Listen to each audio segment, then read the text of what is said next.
54 ya yang bergabung. Oh, ini 53 karena ada Bu Santi Paula Dewi gitu ya. Oh, sudah lebih. Mungkin kita tidak perlu menunggu teman-teman yang lain ya. Karena memang kesepakatan dengan Fiden kemarin adalah jam 15.30. Oke. Ya, kita mulai ya sosialisasi sore ini. Bismillahirrahmanirrahim. Assalamualaikum warahmatullahi wabarakatuh. Halo, apakah terdengar suara saya? Terdengar, Ibu. Waalaikumsalam. Ya, oke. Ya, terima kasih Bu Santi Paula sudah bergabung dengan kami atau dengan kita di sini ya. Ya, karena nanti per Mei akhir gitu nanti yang menjadi koordinator KP adalah Bu Santi Paula gitu ya. Jadi biar nanti dikawal oleh Bu Santi semua prosesnya gitu ya.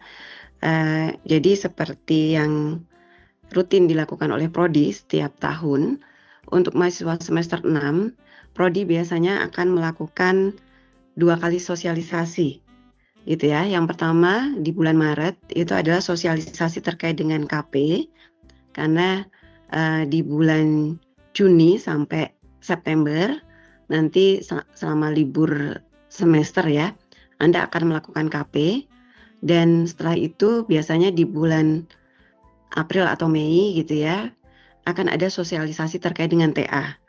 Karena mulai bulan Juni atau Juli itu biasanya sudah mulai ada pembukaan RDM gitu.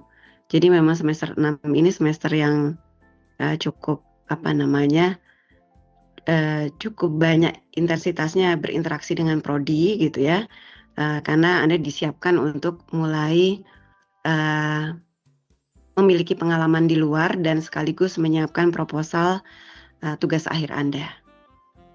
Ya, kita mulai ya terkait dengan materi kita gitu ya.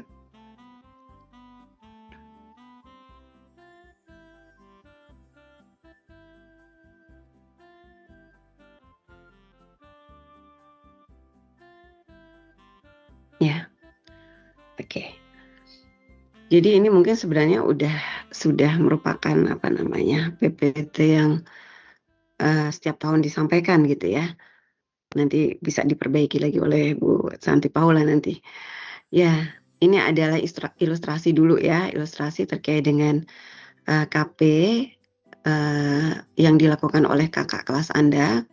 Tahun 2021 itu KP-nya online gitu ya, karena waktu itu masih pandemi COVID-19. Waktu itu ada beberapa jenis KP, salah satunya adalah KP tematik Bapeda gitu ya.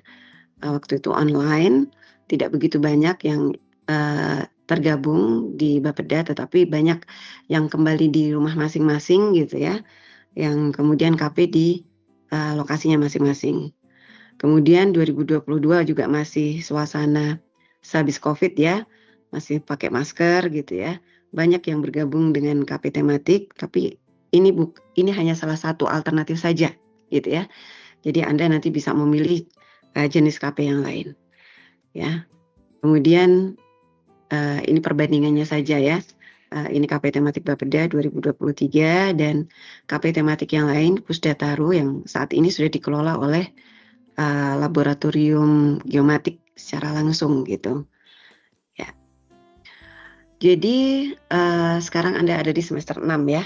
Dan nanti di libur semester antara semester 6 dan 7 itu Anda akan mulai melakukan ataupun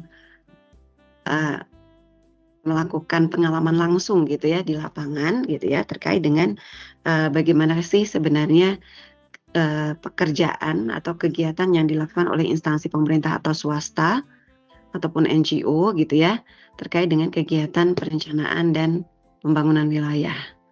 Jadi KP ini adalah mata kuliah wajib di PWK Undip. Untuk saat ini karena kita masih, Anda kan angkatan 2023 ya, itu Anda masih mengikuti kurikulum 2020, jadi SKS-nya masih 2 SKS gitu ya. Nanti di kurikulum yang baru, kurikulum 2024, KP ini SKS-nya sudah 3 gitu. Tetapi walaupun begitu, walaupun 2 SKS, ada beberapa kewajiban ataupun ada beberapa hal gitu ya yang harus Anda aware terkait dengan hal tersebut gitu ya, terutama terkait dengan waktunya. Ya, jadi manfaat KP itu adalah Anda bisa mengalami praktek yang real gitu ya di lapangan. Jadi Anda bisa memahami bagaimana hubungan antara teori, metode, teknik, dan kenyataan di dunia kerja. Karena mungkin selama ini yang Anda dapat di lapangan atau Anda dapat di kampus gitu ya, Anda dapat di kampus itu banyak yang lebih kepada teori gitu. Tetapi bagaimana kemudian ketika itu benar-benar dipraktekkan di dunia kerja? Apakah teori itu dipakai atau mungkin sebagian dipakai atau mungkin di sana ada penyesuaian-penyesuaian yang lain gitu. Ya. Ini adalah CPL gitu ya, capaian pembelajaran lulusan gitu. Jika Anda sudah melakukan KP gitu ya. Jadi CPL kita itu kan ada 7. Nah, CPL yang mau dicapai adalah CPL 5 dan 6 karena ini sesuai dengan kurikulum 2023 ya. 2020 gitu ya, Anda mahasiswa 2023 gitu ya. Jadi Anda diharapkan nanti mampu memformulasikan rencana dan rancangan dalam kerja kelompok. Dan Anda juga bisa memilih pendekatan yang tepat dalam konteks kedinamisan perencanaan wilayah dan kota. Ya ini kalau nanti kurikulumnya udah beda, CPL-nya agak berbeda sedikit penjelasannya gitu. Tapi intinya di sini nanti gitu ya, Anda itu akan belajar bagaimana bekerja dalam tim dan bagaimana kemudian praktek gitu ya, memilih pendekatan yang tepat gitu karena mungkin Anda itu akan bekerja di beberapa sektor yang mungkin tidak sama antara mahasiswa satu dengan mahasiswa yang lain gitu ya. Ada yang mungkin pendekatannya spasial karena kerjanya di Pusdataru, ada yang pendekatannya mungkin ke participatory planning karena di P5 gitu misalnya gitu ya. Jadi Anda nanti akan belajar memilih pendekatan yang tepat gitu. Nah, kemudian ini adalah capaian dari kuliahnya gitu ya. Jadi Anda nanti bisa memanage peran Anda gitu ya dalam skop urban and regional planning, kemudian bisa mengatasi atau mendiskusikan challenge yang ada, problem dan kesempatan yang ada terkait dengan urban regional planning dan juga mengimplementasikan terkait dengan value dari perencana itu seperti apa gitu. Ya itu adalah pengantar ya, yang tadi itu adalah pengantar terkait dengan kenapa sih kuliah KP itu penting, karena tadi adalah salah satu kuliah wajib yang ada di PWK, SKS-nya 2 untuk saat ini, manfaatnya supaya Anda bisa benar-benar memahami dunia nyata gitu ya terkait atau dunia nyata terkait dengan PWK gitu ya, dan CPL dan CPMK-nya apa. Nah sekarang syarat dan ketentuannya apa gitu ya terkait untuk bisa ikut KP. Jadi syarat umumnya sesuai SOP 2016 gitu ya, karena ini memang belum diganti ya sejak awal gitu ya, ini masih kita pakai gitu. Jadi syaratnya adalah Anda adalah mahasiswa semester 6 atau 7 ya, dan boleh juga semester berikutnya, dan telah lulus mata kuliah studio proses perencanaan dan studio perencanaan gitu. Ya, Pak. Oke, ya. Jadi kalau Anda masih di semester 5 gitu ya, Anda belum diperkenankan untuk ikut KP. Karena Anda harus sudah lulus dulu di mata kuliah studio, 2 studio itu gitu ya. Jadi nanti kalau misalnya nanti ada beberapa lab yang mungkin sudah akan membuka KP gitu ya, mungkin di bulan April, Mei gitu ya. Jadi Anda masih berada di semester 6 dan Anda ingin bergabung di situ, itu diperkenankan. Karena kan Anda sudah lulus di 2 studio sebelumnya, yaitu studio proses dan studio perencanaan. Gitu. Ya, ini prerequisite-nya untuk anak IUP ya. Dan selama ini gitu ya, 1 unit pekerjaan itu maksimal diikuti oleh 2 mahasiswa. Nah, ini nanti bisa sangat kontekstual ya, karena kadang-kadang pekerjaan itu juga membutuhkan mahasiswa yang banyak gitu ya. Tetapi untuk saat ini batasannya 1 unit pekerjaan ya, gitu, atau jadi proyek itu kan mungkin ada beberapa tema ya, misalnya proyek KLHS gitu ya, mungkin kan dia akan membahas satu proyek tertentu ataupun satu tema tertentu. Nah, itu bisa diikuti 2 atau 3 mahasiswa gitu ya di situ. Tetapi mungkin dia ada beberapa tema yang lain gitu. Nah, itu mungkin nanti proyek itu bisa jadi gitu ya. Nanti artinya bisa diskusi dulu gitu ya, jika memang ternyata dari proyek itu mungkin membutuhkan mahasiswa yang lebih banyak daripada 2 gitu ya. Tapi untuk saat ini acuannya 1 unit pekerjaan atau proyek diikuti oleh 2 mahasiswa. Dan bidang pekerjaan yang bisa menjadi kegiatan, menjadi atau yang dapat menjadi KP Anda, tema KP Anda itu meliputi semua bidang perencanaan, tata ruang, dan sektoral.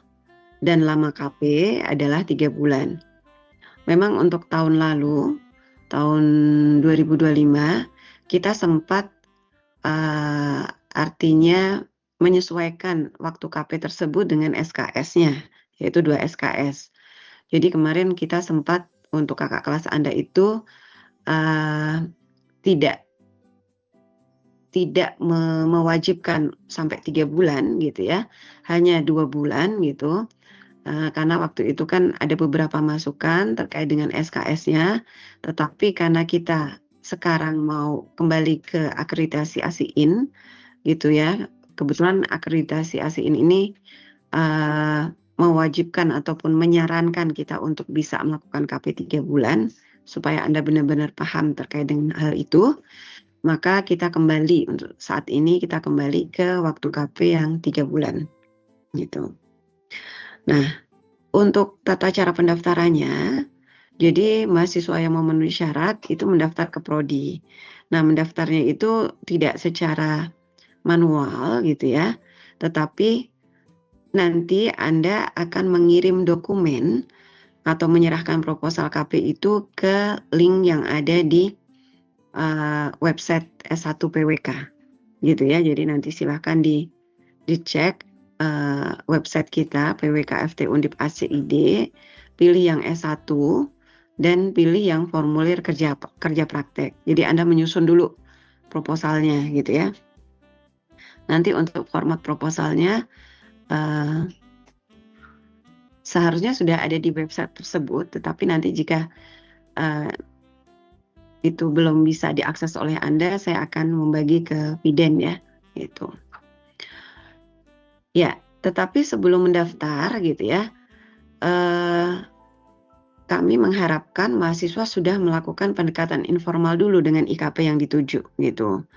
Jadi supaya nanti proses pendaftaran ini bisa berlanjut ke form surat permohonan KP gitu ya. Jadi kalau hanya menyerahkan saja gitu kan, kita tidak tahu Anda itu kira-kira nanti mau diterima atau tidak di IKP yang dituju gitu ya. Jadi kalau bisa Anda sudah melakukan pendekatan informal, ini terutama untuk yang KP reguler ya.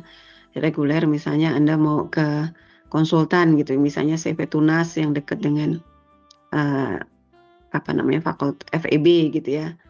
Nah, Anda ke sana menanyakan apakah ada proyek dan sebagainya gitu ya.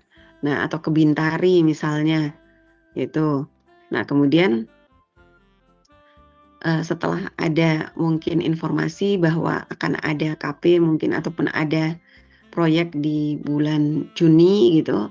Nah, Anda kemudian bisa menyerahkan proposal tadi lewat link yang ada di website kita.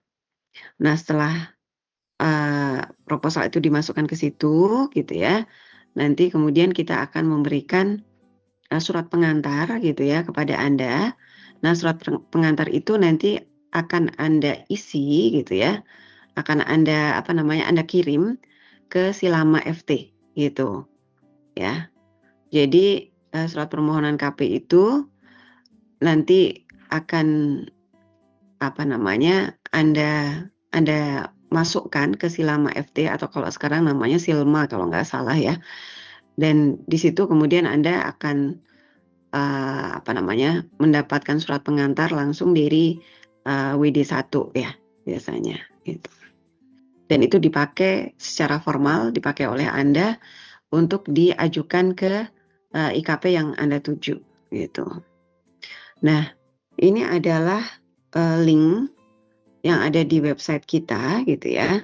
Jadi di situ misalnya Anda permohonan sidang atau mungkin Anda akan ke surat izin KP dulu gitu ya. Nah, nanti diklik di situ ya. Nah, ini permohonan KP, nama Anda dan seterusnya sampai kepada proposalnya gitu ya. Proposalnya nanti diisi dan Anda akan mendapatkan pengantar dari kami yang kemudian akan dimasukkan ke Silama gitu. Ya. Oke. Ini adalah yang coba nanti dicek lagi ya yang terbaru ya. Karena ini kan yang ada di Silama ya. Di situ ada surat permohonan KP, ada surat tugas KP gitu ya, dan sebagainya. Gitu. Nah, kemudian terkait dengan tema kedua ataupun hal kedua yang akan kita bahas adalah lingkup pekerjaan KP. Ya, Jukla KP kebetulan sekarang sudah ada yang terbaru, tapi yang terbaru itu lebih terkait dengan tata cara penulisan. Kalau ini yang Jukla KP tahun 2021 ini terkait dengan beberapa hal yang harus Anda perhatikan ketika mau mengikuti kegiatan KP gitu ya. Jadi lingkup pekerjaan PWK untuk KP di instansi pemerintah, swasta atau NGO, nanti Anda bisa memilih tema terkait dengan apakah itu studi, evaluasi ataupun perencanaan terkait dengan bidang PWK, ataukah mungkin perencanaan dan perancangan wilayah kota gitu ya, penyusunan kebijakan yang spasial dari spasial RT/RW, RDTR, RTBL gitu ya, ataupun yang sifatnya RPJMD gitu ya, atau mau manajemen pengembangan wilayah dan kota, atau nanti bidangnya perumahan permukiman, transmigrasi gitu ya. Kalau kemarin kakak kelas Anda kebetulan ada yang bisa dikonversi dari kegiatan Patriot gitu ya, nanti mungkin dipastikan lagi apakah mungkin dari Anda akan ada yang mengikuti Patriot tersebut gitu ya. Nah, ini kan mungkin tidak harus ikut KP gitu ya, tapi bisa dikonversi dari MBKM tersebut gitu ya, dari kegiatan transmigrasi Patriot tersebut. Kemudian bidangnya juga bisa transportasi ya, kemarin ada yang ke Dinas Perhubungan ya, yang ada di Provinsi Jawa Tengah. Kemudian bisa di bidang pariwisata, industri, dan bidang-bidang lain lah yang terkait dengan ilmu PWK. Nah, ini adalah beberapa judul KP tahun 2023 ya. 2024 dan 2025 ada beberapa yang lebih bervariasi lagi gitu ya. Kalau ini waktu itu IKN sedang menjadi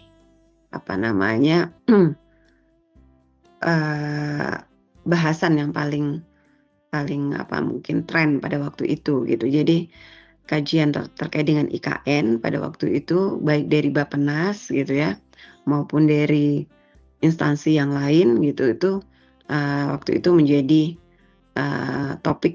topik yang banyak dijadikan bahan KP oleh kakak kelas Anda waktu itu. Nah, kemudian ada juga kawasan-kawasan sekitar IKN ya pada waktu itu, Palangkaraya, kemudian Kalimantan Barat walaupun cukup jauh gitu ya, tapi waktu itu Kalimantan banyak menjadi tempat untuk bahasan dari KP kakak kelas Anda pada waktu itu. Tapi kemudian ada juga RTBL, jadi di sini contohnya adalah penyusunan master plan, RTBL, RDTR gitu ya, pemetaan masyarakat miskin atau CAP gitu. Nah, ini contoh-contoh yang bisa Anda ambil untuk proyek KP Anda. Atau mungkin yang lain lah, yang lain juga masih banyak gitu temanya. Tidak harus seperti ini gitu ya. Misalnya kayak Bapeda Kota Semarang, kadang-kadang temanya juga kampung tematik gitu misalnya. Kemudian Disprakim itu tentang rumah tidak layak huni gitu. Kemudian Pusdataru Jawa Tengah itu misalnya pemetaan kawasan rawan bencana gitu ya. Atau P5 itu biasanya terkait dengan partisipasi masyarakat di proyek-proyeknya P5. Kemudian yang terakhir kemarin dari unit kegiatannya Pak Mariono itu si Grendi itu juga terkait dengan persampahan gitu. Jadi banyak sekali tema-tema yang bisa nanti mungkin Anda concern di situ, pengen di situ gitu ya. Itu bisa Anda pilih gitu ya. Atau mungkin kepariwisataan yang ada di ITB itu ya, Pusat Studi Pariwisata, itu juga kakak kelas Anda pernah ke sana, atau pusat transportasinya UGM itu juga bisa gitu ya. Nah, ini lingkup waktunya untuk tahun ini. Jadi dari pengelola saat ini, karena kita mau persiapan ASIIN gitu ya, kita kembali ke KP 3 bulan. Jadi kalau dari kalender akademik itu 22 Juni itu Anda sudah selesai UAS-nya. Jadi 22 Juni sampai 20 September itu nanti Anda bisa KP secara offline gitu. Nah, biasanya gitu ya, kita itu akan masuk di semester ganjil itu di bulan Agustus. Nah, ini kembali lagi ke apa namanya? Ke 2 tahun sebelumnya, seperti 2 tahun sebelumnya. Nanti di 1 bulan pertama itu akan kuliah akan dilakukan secara online gitu. Karena Anda masih berada di tempat KP ya. Anda kan mungkin ada di Jakarta misalnya atau di tempat lain. Jadi mungkin nanti kita akan berkoordinasi dengan pengelola yang baru gitu ya. Karena kita kembali ke KP 3 bulan. Untuk saat ini skenarionya masih seperti di tahun 2024 gitu, bahwa KP itu akan dilakukan offline dan di 1 bulan pertama perkuliahan Anda akan kuliah secara online gitu dari tempat KP masing-masing gitu ya. Gitu. Ya. Jadi sebenarnya kalau kita kembali ke perhitungan SKS gitu ya. 1 SKS itu harusnya 45 jam dan 2 SKS berarti 90 jam sebenarnya. Dan jika itu dibagi ke 3 bulan, jika itu 5 hari kerja, maka Anda itu sebenarnya bisa saja gitu ya, KP itu minimal 1,5, 2, sampai 3 jam gitu ya. Tetapi tentunya ini tergantung kesepakatan dari IKP Anda gitu ya. Karena kan kadang IKP itu masing-masing punya punya peraturan sendiri. Misalnya di Disprakim Jawa Tengah pada waktu 2 tahun yang lalu gitu ya, itu Anda harus sudah berada di instansi di Disprakim itu sejak apel pagi gitu, dan Anda harus pakai seragam di situ. Tapi saya tidak tahu untuk kondisi yang ada saat ini karena Pak Kepala Dinasnya sudah berbeda gitu ya. Nah, jadi perhitungan 1,5 jam ini tentunya tidak bisa disamaratakan di setiap instansi. Nah, kalau Anda di Bapeda Kota Semarang misalnya, mungkin malah Anda tidak harus berkantor setiap hari gitu ya. Karena mereka tidak punya cukup ruangan gitu ya untuk bisa memfasilitasi anak-anak KP gitu. Jadi pekerjaan itu kadang-kadang hanya bisa dicek gitu di waktu-waktu tertentu gitu.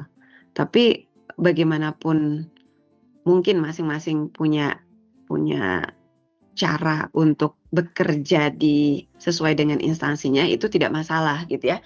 Yang penting nanti Anda melaporkan itu bahwa Anda setiap hari itu punya pekerjaan gitu ya, yang kemudian bisa dilaporkan di logbook Anda, gitu ya.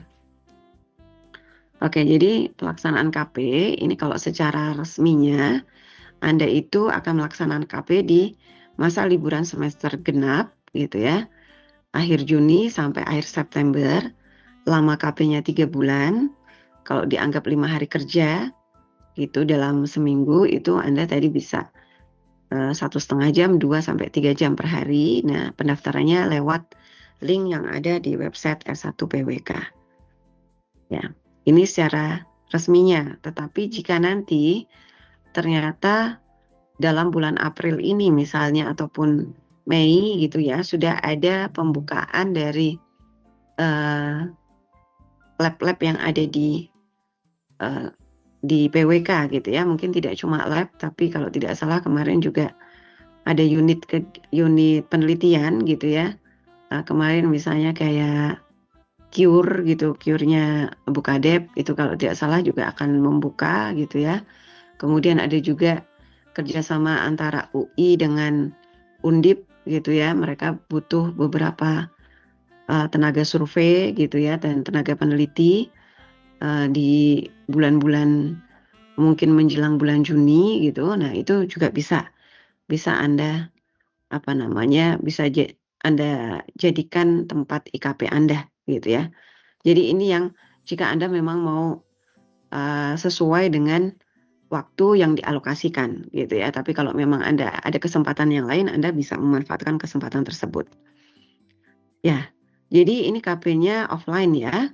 KP-nya offline di instansi pemerintah atau swasta dan bisa ambil lembaga pemerintah, Pemprov, Pemkab, Pemkot gitu ya, atau swasta, konsultan, NGO, LSM gitu. Dan untuk saat ini catatannya 1 unit proyek untuk 2 orang praktikan gitu. Nah, bentuk kegiatannya ini kan kalau pakai LAS Anderson, Anda boleh di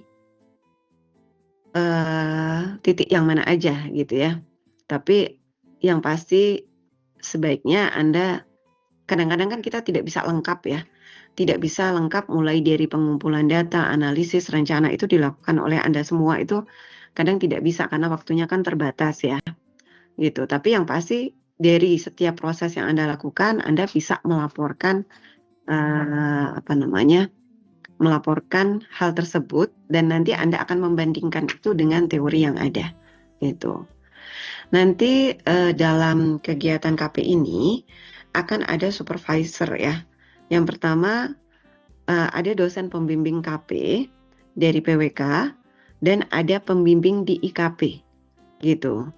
Jadi di IKP itu nanti ada pembimbing KP-nya karena mereka atau beliau-beliau itu yang akan mengarahkan Anda bekerja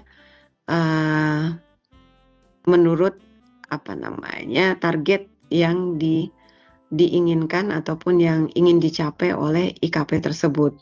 Nah, selama di sana tentunya nanti akan ada pembimbing di IKP gitu.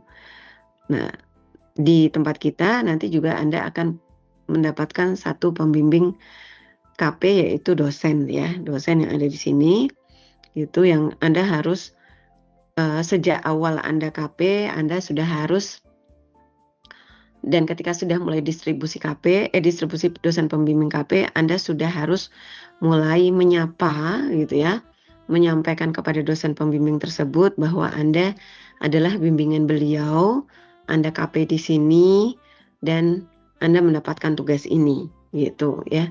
Jadi jangan sampai nanti baru laporan ketika sudah selesai KP-nya, nanti dosennya juga kaget gitu ya. Seperti itu. Jadi setelah ada distribusi dosen, Anda sudah harus mulai melaporkan diri gitu ya. Melaporkan diri ke dosen pembimbing masing-masing gitu. Nah, ini mekanisme pelaksanaannya. Nanti pembimbing lapangannya itu tentunya ada pembimbing yang ditunjuk oleh pimpinan institusi gitu ya. Nanti beliau-beliau akan memberikan bimbingan yang diperlukan dan menilai kinerja Anda selama KP. Jadi kan nanti Anda dari tempat IKP itu tidak cuma melakukan kegiatan kerja lapangan gitu ya di situ, tapi Anda juga akan meminta nilai dari dosen atau dari pembimbing lapangan Anda. Menurut beliau-beliau Anda itu layak dinilai berapa gitu.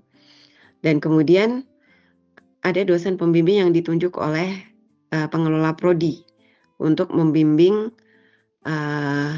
sebenarnya lebih membimbing ke penyusunan laporan KP gitu. Tetapi kadang-kadang di beberapa KP tertentu gitu, misalnya Pusdataru, Disprakim gitu ya, atau Bapeda Kota Semarang, kadang-kadang selama kegiatan KP itu dosen pembimbing yang ada di kampus itu sering dilibatkan untuk bisa berdiskusi secara langsung dengan instansi yang ada gitu. Nah, ini untuk dosen pembimbing KP ini Anda harus melakukan kegiatan bimbingan itu minimal 3 kali ya sebelum melakukan ujian KP. Jadi jangan sampai kemudian tiba-tiba minta ujian di bulan November gitu misalnya dan Anda belum pernah bimbingan sama sekali. Nah, ini harus paling tidak sudah pernah bimbingan minimal 3 kali. Ya. Jadi catatan di sini selama KP Anda memiliki 2 pembimbing yaitu pembimbing lapangan di IKP dan pembimbing di kampus. Ini prosedurnya, saya kira ini lebih ke SOP yang apa namanya standarnya seperti ini ya. Jadi nanti surat permohonan KP-nya dapat diunduh di apa namanya http ft.undip.ac.id download ya gitu. Ya, ini prosedur secara umumnya dan ini adalah timelinenya. Jadi April Mei ini nanti Anda bisa mencari IKP gitu ya. Mulai secara informal Anda melakukan pendekatan. Kalau sudah ada apa namanya mungkin lampu hijau gitu ya dari IKP tersebut, Anda bisa melakukan submit surat permohonan KP. Kemudian bulan Juni September Anda akan melaksanakan KP dan nanti akan ada distribusi dosen ya nanti biasanya di bulan Juli gitu karena biasanya kita menunggu semua sudah punya judul-judul dulu. Kadang-kadang masih ada yang belum jelas dia mau mengerjakan apa gitu. Nah, ketika nanti distribusi dosennya sudah clear, Anda langsung melakukan konsultasi awal dengan dosen pembimbing. Kemudian Agustus gitu ya, Agustus itu walaupun Anda masih ada di lokasi, Anda sudah bisa asistensi laporan KP dengan dosen pembimbing. Jadi Agustus Oktober ini kan waktunya Anda mulai asistensi laporan ya. Kemudian November ini adalah batas akhir ujian KP karena kita itu ada SK gitu ya, SK untuk dosen pembimbing. SK dosen pembimbing itu untuk akhir tahun anggaran gitu ya, itu maksimal diproses di bulan November gitu ya, supaya dia bisa SK-nya bisa dihitung di bulan Desember ya gitu. Jadi November ini adalah batas akhir ujian KP. Jadi nanti silahkan Anda bisa memanage waktu sebaik-baiknya gitu ya. Jangan sampai terlewat gitu. Karena kalau tidak bisa diproses di ujian November tahun ini, berarti KP Anda kan baru bisa disidangkan di tahun depan, di semester depan gitu.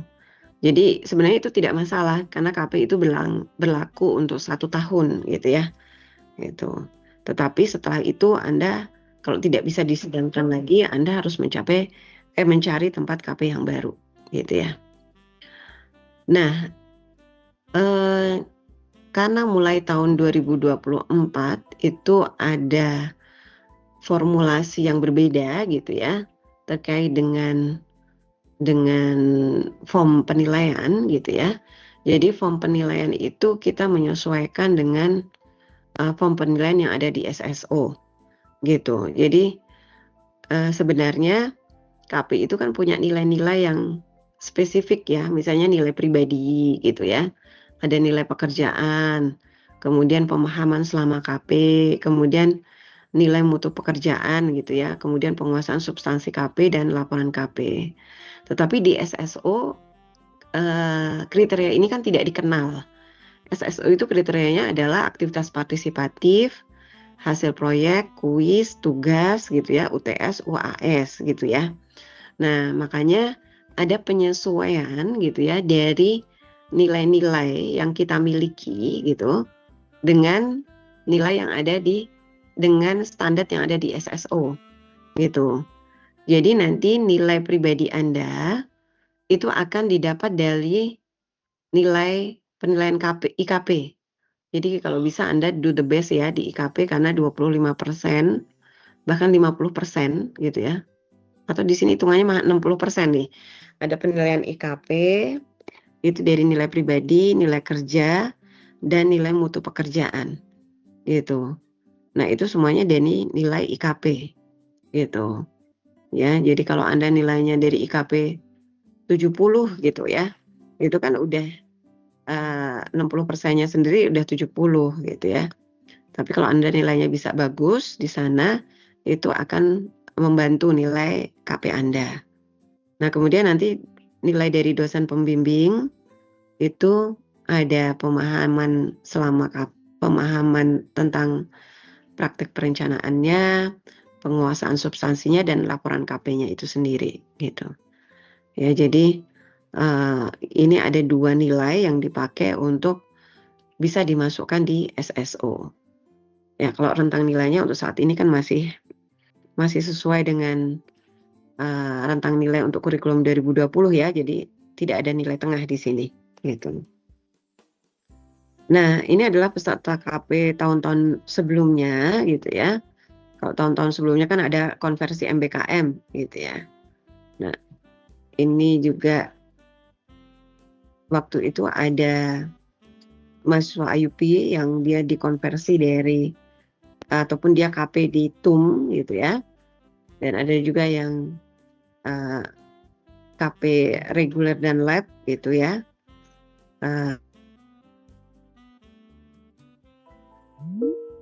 Ini kalau yang terakhir, ini tahun 2025. Kita punya 180 mahasiswa, kakak kelas Anda, kakak tingkat Anda ya. Itu KP regulernya cukup banyak, 89. Ini instansinya ada mulai dari di kementerian, ada yang Bappenas gitu ya, kementerian-kementerian yang lain ya. Ada yang jadi kalau misalnya Anda memang merencanakan mau ke kementerian misalnya, dan Anda bukan orang Jakarta, pastikan Anda benar-benar sudah mendapatkan support ataupun izin dari orang tua. Karena bagaimanapun kan Anda harus kos ya, ataupun harus ada biaya hidup tambahan di lokasi KP Anda. Kalau Anda memang mau ke keluar kota gitu ya. Jadi misalnya Anda mau ke Jakarta, mau ke Bappenas gitu, dan Anda bukan anak Jakarta gitu. Mungkin bisa jadi Anda kos di rumah teman Anda bisa, tapi secara umum kan Anda pasti mencari tempat yang cukup dekat dengan tempat tersebut gitu. Jadi pastikan bahwa orang tua Anda setuju gitu ya untuk 3 bulan tersebut Anda ada tambahan kos selain yang ada di Semarang, yaitu di tempat yang Anda tuju gitu misalnya. Ya. Coba jadi ini benar-benar tidak hanya kemudian saya pengen ke sana, pengen ke situ gitu, misalnya mau ke Jogja gitu, misalnya mau ke pusat studi transportasi UGM gitu. Tapi kalau seperti itu Anda harus memastikan Anda itu punya akomodasi gitu ya, yang mungkin affordable, yang bisa terjangkau oleh Anda gitu. Ya, jangan sampai itu tidak difikirkan gitu ya. Kemudian kemarin ada konversi patriot, tidak terlalu banyak karena sebelumnya mereka sudah terlanjur mendapatkan KP reguler dulu gitu ya. Jadi mereka sudah terlanjur KP, sedangkan pengumuman patriot pada waktu itu kan cukup mepet gitu ya. Jadi yang bisa dikonversi hanya tiga, padahal sebenarnya yang ikut itu cukup banyak ya. Ada 12 mahasiswa, tetapi ternyata yang dikonversi hanya 3 mahasiswa saja gitu. Kemudian ada KP Lab gitu. dan P5 ada Sigrandi. Nah, ini silakan nanti Anda mencari info di masing-masing lab itu, dan juga P5 dan mungkin Sigrandi ini ya, apakah ada info bukaan KP gitu ya. Itu biasanya bulan-bulan April itu sudah mulai ada informasi gitu. Kemudian ada KP tematik. Jadi KP tematik ini sudah selama beberapa tahun gitu ya. Kita menjalin kerjasama dengan Bapeda Kota Semarang, Disprakim Jawa Tengah, dan kemudian kalau Pusdataru sekarang sudah dikelola secara langsung oleh Lab Geomatik gitu ya. Tapi nanti coba dipastikan lagi gitu ya, apakah ini masih akan pendaftarannya apakah langsung ke Pusdataru atau kalau tahun lalu Prodi hanya mengelola Bapeda dan Disprakim gitu ya. Jadi nanti coba dipastikan lagi info-info terkait dengan KP tematik ini dan KP lab tadi ya. Kalau memang Anda masih mungkin pengen di Semarang saja gitu, tapi artinya ini kesempatan Anda gitu ya. Jadi kalau memang Anda pengen di luar Semarang itu juga diizinkan sepanjang orang tua Anda mendukung Anda gitu ya, terutama dalam hal akses gitu. Ya, ada beberapa catatan nih.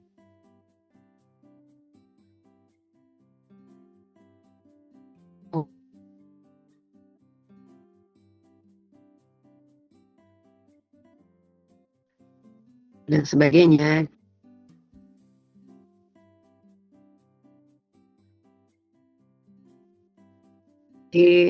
Dari dosen pembimbing, dari prodi gitu ya, atau mungkin fakultas, karena di sini kan ada Wadek 1 ya, gitu. Nah, ini jika sampai ada yang melanggar dan kita mengetahuinya, maka diharuskan mengulang KP lagi dari awal, gitu. Dan kemudian hal penting lain, masa waktu KP adalah 1 tahun. Jadi jika lebih dari 1 tahun tidak ada progres terkait dengan bimbingan dan laporan, maka harus mengulang KP lagi dari awal, gitu ya. Jadi kalau bisa harapan kami dari Prodi, ya Anda cukup 1 semester sih, tapi kan kadang-kadang ada hal lain gitu. Ya, kalaupun terpaksa mundur ya cukup 1 tahun gitu ya. Kalau tidak berarti kan harus mengulang KP lagi gitu. Dan lembar pengesahan KP nanti harus disimpan baik-baik karena ini menjadi syarat untuk sidang pembahasan TA gitu ya. Jadi kadang ada beberapa yang mungkin menyimpannya tidak tahu di mana gitu, atau mungkin laptopnya kebetulan ada masalah gitu ya, atau bahkan kadang-kadang belum sempat tanda tangan di masa lalu gitu ya, ketika sidang pembahasan TA kemudian terpaksa harus kembali ke dosen pembimbing dan ke prodi lagi untuk mendapatkan lembar pengesahan KP. Nah, ini coba nanti semoga angkatan ini angkatan yang lebih artinya peduli gitu ya terkait dengan arsip lagi kembali ke dosen pembimbing dan ke prodi untuk mendapatkan tanda tangan lembar pengesahan KP gitu. Nah, ini adalah daftar nama IKP tahun 2024 gitu ya. Nanti ini saya share ke Viden gitu ya. Ini ada beberapa konsultan, misalnya Urdi. Kemudian kalau instansi pemerintah yang di luar kota itu ada yang kembali ke rumah masing-masing ya. Ada yang kembali ke Kota Medan, ada yang kembali ke mana ini? Jawa Barat, ini berarti mungkin di Bandung gitu ya. Kemudian banyak yang di Jakarta gitu. Kalau di dalam kota ini ada Pusdataru, Disprakim, Bapeda, Kota Semarang, Bapeda Provinsi. Kemudian Distarunya Kota Semarang gitu ya. Kemudian perumahan permukiman juga tidak cuma yang di Jawa Tengah, tapi ada juga yang di Kota Semarang. Kemarin ada juga yang di PT KAI. Ya, kemudian ada yang karena temanya pada waktu itu Borobudur ya, Itu ada juga yang ke Badan Pelaksana Otorita Borobudur, ada yang ke Blitar, Cilacap, Bojonegoro gitu ya, Purworejo, karena ada juga yang kembali atau Surabaya kembali ke kotanya masing-masing. Nah, ini yang di 2025 ya, ini lebih bervariasi lagi karena banyak yang pengen punya pengalaman di luar Undip gitu. Jadi NGO-nya itu ada Yayasan Nusaloka sampai ke Krida Karya Bintari ya, gitu. Kemudian yang luar kota itu juga ada yang ke Pusat Studi Pariwisatanya ITB, ya, ada yang di Bekasi, ada yang ke Brebes, Pati. Nah, terserah. Kalau Anda memang mungkin pengen kembali ke kota masing-masing juga, mungkin itu pilihan yang saya kira juga cukup bagus gitu ya, karena kan dari sisi akomodasi sudah ada keluarga gitu yang support terkait dengan akomodasi tersebut gitu ya. Jadi Anda tidak perlu lagi kos gitu. Tapi yang pasti Anda harus menjalin hubungan informal dulu gitu ya, misalnya dengan Bapeda kota mana gitu ya, misalnya Anda mau kembali ke Kudus misalnya, mau kembali ke Magelang gitu misalnya. Nah, Anda kan harus mencari informasi dulu apakah bisa dan apakah ada lowongan di situ gitu. Nah, kemudian yang pemerintah ini ada Brida, ada Baprida Kabupaten Semarang, ada BPN. Jadi banyak sekali tempat-tempat IKP yang bisa Anda tuju gitu ya. Oke. Ya, kalau yang dekat dengan kita ada CV Tunas gitu ya, di dekatnya FEB, ada Bintari gitu kalau mau dekat-dekat aja gitu. Ya, atau mungkin kalau yang paling dekat ya di lab-lab gitu ya. Gitu. Oke. Jadi ini terkait dengan materi awal gitu ya. Nanti silahkan Anda bisa juga untuk format penulisannya, Anda bisa download atau kalau tidak nanti saya kirim ke Viden ya, terkait dengan panduan penulisan laporannya. Untuk format proposalnya gitu ya, proposal nanti akan saya share gitu ya ke Viden, nanti bisa dipelajari dulu gitu. Nah, ini laporan KP-nya ada beberapa hal yang harus Anda perhatikan gitu ya, terisi dan bla bla bla gitu. Yang pasti nanti harus Anda harus Anda laporkan itu adalah deskripsi aktivitas Anda di IKP. Jadi ada ini ya, kalau di sini ada latar belakang tujuan, ini saya kira udah sama ya antara satu dan yang lain, tapi satu hal yang menjadi catatan, kadang dosen pembimbing itu juga sangat sangat teliti. Beliau kadang-kadang juga tidak terlalu happy jika antara Anda dan teman Anda itu sama persis tulisannya. Coba dibuat mungkin masing-masing itu punya gaya tulisan yang berbeda ataupun punya supaya Anda tidak dianggap artinya hanya mengcopy atau mengkopas gitu ya milik teman Anda gitu. Jadi nanti ada di laporan KP itu ada beberapa bab yang harus Anda isi. Bab 1 pendahuluan, yang 2 profil instansi KP. Jadi Anda harus punya data ini ya. Misalnya Bapeda Kota Semarang gitu. Nah, ini Bapeda itu dia visi misinya apa, kemudian dia juga pekerjaan yang dilakukan oleh apa, diagram kelembagaannya seperti apa gitu ya. Kemudian gambaran umum proyeknya. Proyek yang Anda kerjakan itu terkait dengan apa gitu ya, misalnya KLHS ya. Kemudian proyek ini proses perencanaannya seperti apa, outputnya apa, kemudian deskripsi aktivitas Anda selama di sana itu Anda ngapain aja gitu. Mungkin Anda melakukan analisis, membantu survei, membantu melakukan analisis spasial dan bla bla bla. Kemudian Anda juga akan membandingkan gitu ya. Membandingkan di sini di deskripsi ini, membandingkan kegiatan Anda itu dengan tahapan dalam planning proses gitu. Anda itu berada di tahapan yang mana dan membandingkan dengan teori yang terkait gitu ya. Kalau misalnya RTBL gitu kan, Anda membandingkan dengan teori urban design yang ada. Kalau Anda misalnya di BPS kemudian terkait dengan kependudukan, Anda bisa membandingkan dengan teori demografi yang selama ini sudah didapatkan di kuliah-kuliah sebelumnya.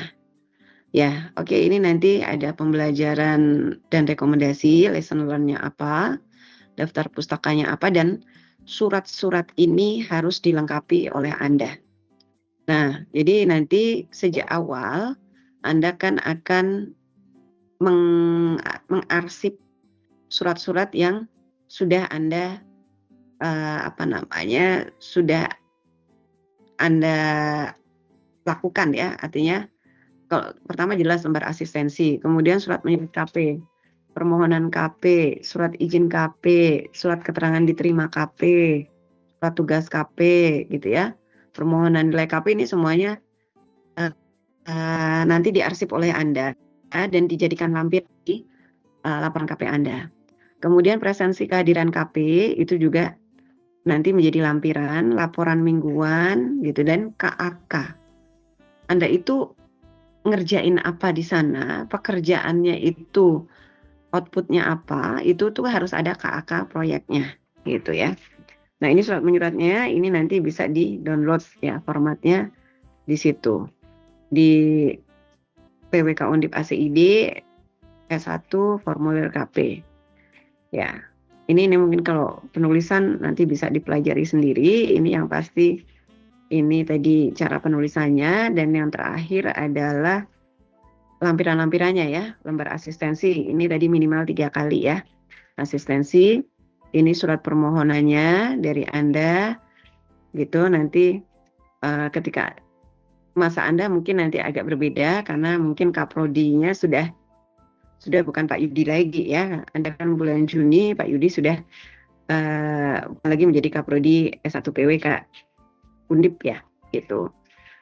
Nah, kemudian ini nanti Anda ketika mengajukan di Silama ini ya, ini waktu itu masih Pak Siswo ya. Sekarang wadeknya sudah Prof Nit gitu ya. Gitu. Nanti akan ada surat di situ, nanti formatnya secara otomatis akan keluar gitu ya dari dari Silama tersebut. Nah, kemudian yang pasti Anda harus mengarsip lah, karena arsip ini penting untuk lampiran KP Anda. Nah, nanti kop surat instansi kan tentunya menyesuaikan dengan instansi masing-masing. Nanti dari koordinator instansinya, apakah kepala dinas atau siapa, kan akan memberikan surat balasan gitu ya, dari surat permohonan Wadek 1 tadi. Nah, kemudian ini surat permohonan nilai KP gitu ya, karena Anda selama di IKP itu kan akan dinilai bagaimana tanggung jawab Anda, bagaimana selama ini hubungan kerja Anda, apakah Anda itu berprestasi, tepat waktu, mutu pekerjaannya bagaimana, dan sebagainya gitu ya. Nah, kemudian dari beliau-beliau nanti akan ada lembar penilaian dari sana gitu. Kalau ini adalah lembar penilaian, ya ini mungkin formatnya nanti akan sangat bervariasi kalau yang dari sana ya gitu. Bu, mohon maaf Bu. Iya, halo. Ini menampilkan PPT atau gimana Ibu? Di tempat saya tidak ada. Oh gitu, belum share ya? Iya Bu. Oke, sorry. Kok tidak ada yang ini tadi ya? Oke, berarti dari tadi belum ada ya? Oke. Iya Bu. Oke, thank you ya Rifki ya. Iya. Jadi ini tadi berarti saya mungkin scan aja ya, karena tadi udah terlanjur beberapa lembar, ini sudah jam 4:30 ya. Gitu tadi saya pikir 30 menit aja. Oke, thank you Rifki. Jadi ini panduannya nanti bisa di-download ya, atau mungkin saya share nanti lewat Viden ya. Ini adalah formatnya gitu ya. Ini isi dari laporan KP Anda. Ini ada pendahuluan, ada profil, ada gambaran umum project, kemudian ada deskripsi aktivitas praktikan tadi yang Anda harus membandingkan dengan pertama Anda menceritakan dulu gitu ya, di tempat Anda itu melakukan apa saja dan kemudian kegiatan Anda itu termasuk di bagian dari planning proses yang mana. Dan di sini juga ada komparasi terkait dengan metode dan teknik ataupun teori yang dipakai gitu, yang bisa dibandingkan dengan kegiatan KP Anda gitu. Ya, saya kira ini tadi sudah ya, sudah walaupun nanti tadi Anda bertanya-tanya sebenarnya tadi itu bicara hal apa gitu ya. Tapi ini di sini di panduan ini ada semua ya, gitu. Ya, kemudian ini ada lesson learn gitu dan rekomendasi terkait dengan kegiatan KP. Dan kemudian harus ada lampiran-lampiran yang harus dilampirkan oleh Anda, gitu. Nah, jadi lampirannya mulai dari lembar asistensi, surat menyurat, presensi, laporan mingguan, dan KAK, gitu ya. KAK-nya apa? KAK-nya seperti apa? Dan ini adalah format penulisan, serta ini adalah lembar pengesahan, jadi ada dosen pembimbing dan koordinator KP ya. Nanti mulai Juni Bu Santi Paula yang akan menjadi koordinator KP, gitu. Dan ini adalah daftar isinya, nanti ada abstrak, lembar asistensi, tadi minimal 3 kali asistensi, ya. Kemudian surat permohonan KP, gitu ya, ini dari Anda, ya, dan melampirkan proposal, gitu. Nah, Kaprodi nanti menyesuaikan Kaprodi yang nanti bertugas mulai bulan Mei akhir atau Juni ya. Kemudian ini ada surat permohonan KP atau surat izin KP dari Wadek 1 ya, kemudian surat balasan dari IKP, kemudian permohonan nilai KP gitu ya tadi ya. Jadi nanti do the best ya supaya pembimbing KP yang ada di sana itu akan menilai cukup baik gitu ya terkait dengan Anda, karena tadi nilai-nilai KP-nya kan cukup berpengaruh sekali terhadap nilai kuliah KP Anda gitu ya. Nah, kemudian ini ada surat penilaian, ini nanti tentunya menyesuaikan dengan yang di sana. Kalau ini lembar penilaian KP yang ada di PWK gitu ya. Kemudian nanti ada juga surat ucapan terima kasih dari Wadek 1 ke IKP setelah Anda selesai melakukan pekerjaan. Nah, ini adalah presensi kehadiran Anda. Jadi Anda datang jam berapa, keluar jam berapa gitu ya. Itu. Dan kalau di sini pembimbing KP yang ada di sana ya mestinya gitu ya, bukan nama pembimbing berarti. Kemudian ini laporan mingguan KP. Anda mengerjakan apa saja dan diketahui oleh pembimbing yang ada di sana. Gitu. Nah, kemudian yang lain adalah KAK ya. Jadi kalau misalnya proyek Anda terkait dengan KLHSK, apakah mungkin penyusunan RT/RW, RPJMD dan sebagainya. Nah, itu KAK-nya seperti apa. Jadi nanti Anda harus meminta KAK ke instansi KP. Ya, mungkin itu ya. Sampai sini kira-kira ada yang mau disampaikan atau ditanyakan? Jadi intinya gitu ya, hari ini adalah sosialisasi terkait dengan kerja praktek untuk mahasiswa semester 6. Karena secara formal nanti Anda mahasiswa semester 6 ini gitu ya, itu Anda akan melakukan KP di bulan Juni, itu tanggal 22 Juni tadi mulai KP, sampai 20 September. KP akan dilakukan selama 3 bulan secara offline di IKP, di instansi KP. Nah, kemudian nanti gitu ya, di 1 bulan pertama perkuliahan, untuk plan saat ini itu akan dilakukan secara online gitu. Ya, tapi itu nanti kemudian tentunya kita akan ada pembicaraan lagi dengan pengelola baru ya, apakah itu masih akan dipakai atau mungkin akan ada penyesuaian lagi gitu terkait dengan strategi tersebut gitu. Tapi untuk plan saat ini ya, untuk pengelola saat ini kita masih pakai yang seperti tahun 2024 gitu ya.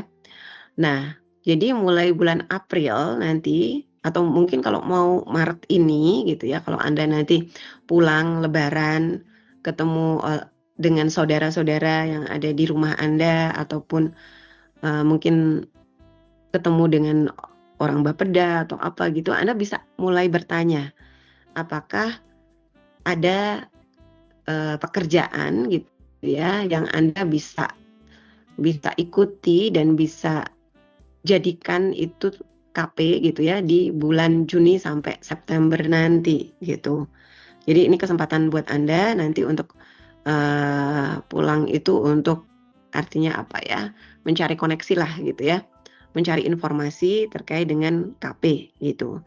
Tapi jika memang Anda itu tidak mungkin tidak terlalu kepingin pulang ke rumah gitu ya, atau mungkin mau ke kementerian atau ke luar kota gitu. Jadi ini artinya hak Anda untuk memilih gitu ya.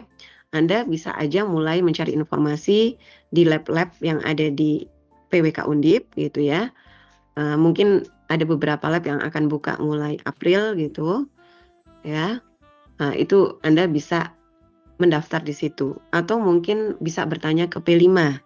Ada beberapa kakak tingkat Anda atau mau bertanya langsung ke Pak Holi dan atau ke si Grendi ini dengan Pak Mariono gitu. Atau kalau tidak salah kemarin dari Bu Kadep sempat ada informasi tapi saya juga belum memastikan secara langsung ya. Itu mungkin Cure juga akan membuka peluang itu gitu. Jadi ada beberapa unit penelitian yang ada di Undip yang mungkin akan membuka kesempatan KP untuk mahasiswa semester 6 ini gitu ya, gitu. Jadi silakan mulai mencari informasi terkait dengan hal tersebut.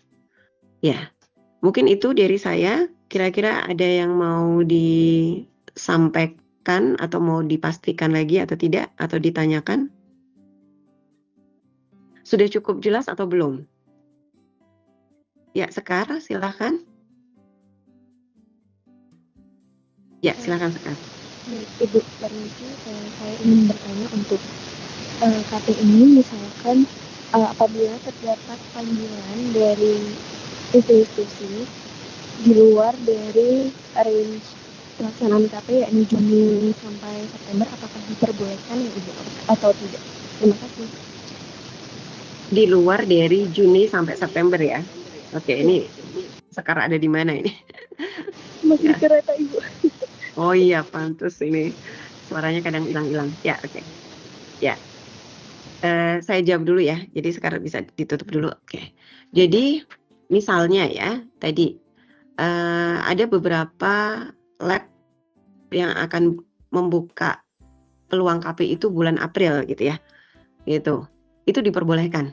Jadi Anda segera proses saja suratnya atau proposalnya jika Anda memang sudah dinyatakan diterima di lab tersebut misalnya, atau misalnya P5 gitu ya misalnya. Atau tadi kalau tidak salah kemarin itu Pak Ruko juga menyampaikan mungkin akan ada kerjasama antara UI gitu ya dengan Undip untuk survei di beberapa tempat.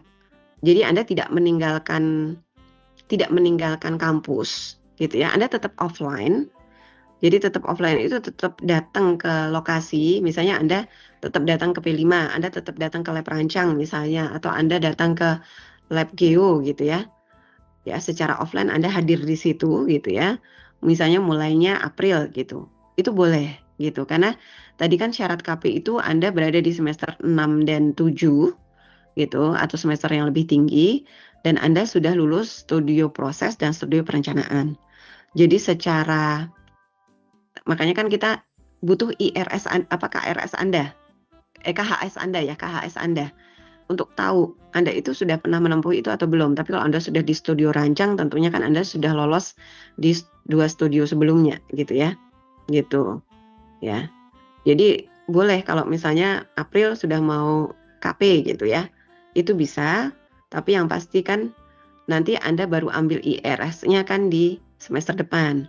Jadi proses yang dilakukan di April ini bisa Anda laporkan gitu ya, untuk nanti bisa disusun laporannya di semester depan gitu. Jadi nggak masalah. Kalau pertanyaannya seperti itu ya tadi, soalnya ada miss dari suaranya Sekar tadi gitu. Siap, Ibu sudah menjawab. Terima Oh ya, kasih banyak. oke. Ya mungkin itu ya. Dan mungkin untuk Anda yang mungkin berminat patriot gitu ya, itu juga pasang mata dan pasang telinga gitu ya. Siapa tahu nanti patriot juga akan buka kesempatan lagi gitu ya. Kalau seperti itu kan berarti kuliah di semester 7 itu akan dikonversi ya, termasuk KP gitu. Jadi tapi kan tentunya Anda harus mendapatkan info yang jelas dulu ya, apakah memang Patriot dibuka dan kapan pembukaannya gitu. Nah, itu kan harus dipastikan dulu gitu. Kalau memang Anda memang mau mengikuti program tersebut gitu. Ya. Oke, mungkin ada lagi? Iya. Oke, kalau sudah tidak ada lagi atau ini masih ada Bu Santi Paula? Apakah Bu Santi mau? Ya, apakah Bu Santi mau menyampaikan sesuatu, Bu Santi? Oke, terima kasih. Selamat sore Bu Wahidah dan adik-adik semua. Cuma satu ini catatan saja. Mungkin kalau misalnya pengajuan KP itu baiknya jangan jangan kayak dalam tanda kutip nyabang gitu ya, tanpa takutnya kan nanti sana diterima gitu kan, jadi kurang enak juga. Mungkin itu aja sih, takutnya nanti kalau mitranya misalnya Pemda atau apa gitu kan kurang ini ya gitu. Itu aja sih. Betul Bu Santi. Ini malah diingatkan oleh Bu Santi Paula ya terkait dengan hal tersebut. Jadi tadi mungkin malah saya kelewat gitu ya. Jadi nanti ketika mengajukan KP itu kan Anda itu atau mengajukan surat izin KP itu kan Anda harus mengajukan dulu ke Prodi gitu ya. Jadi Prodi itu kan nanti akan Anda kan ada surat permohonan yang kemudian diketahui oleh Kaprodi gitu ya. Nah, Kaprodi itu nanti kan akan ada surat pengantar sebelum masuk ke Silama. Nah, kami itu baru akan memberikan surat pengantar yang kedua gitu ya. Jadi mungkin ketika awal Anda sudah ngajuin gitu ya. Tadinya mungkin sudah ada diskusi informal.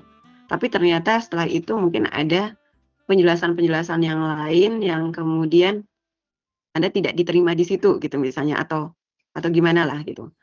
Yang tidak jelas ini tuh mau diterima apa enggak, kok lama sekali jawabannya enggak jelas-jelas. Nah, ketika mau mengajukan lagi, itu kami baru bisa memproses ataupun memberikan surat pengantar yang kedua itu setelah 3 minggu ya, gitu.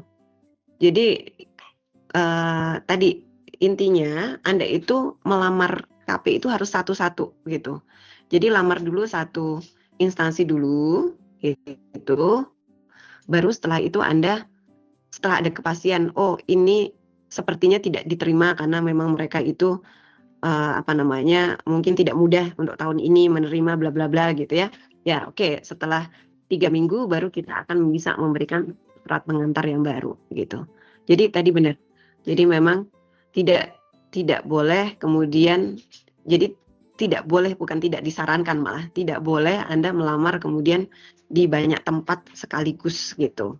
Jadi dipastikan dulu yang satu gitu ya. Kira-kira ada peluang enggak? Kalau udah tidak ada peluang ya baru ke tahap selanjutnya gitu. Gitu ya. Oke, terima kasih Bu Santi Paula untuk reminder-nya. Ya, kalau sudah tidak ada lagi mungkin yang didiskusikan, kita tutup ya. Terima kasih Bu Santi dan terima kasih Anda semua dimanapun tadi Anda berada, ada yang sudah di kereta dan mungkin di tempat yang lain. Itu kita tutup dulu ya. pertemuan kali ini. Selamat sore. Wassalamualaikum warahmatullahi wabarakatuh. Waalaikumsalam. Ya, saya izin live ya. Ya, matur Terima kasih, nuwun Bu Bu. Santi. Ya, terima kasih. Siapa namanya? Fiden ya, sudah mengarrange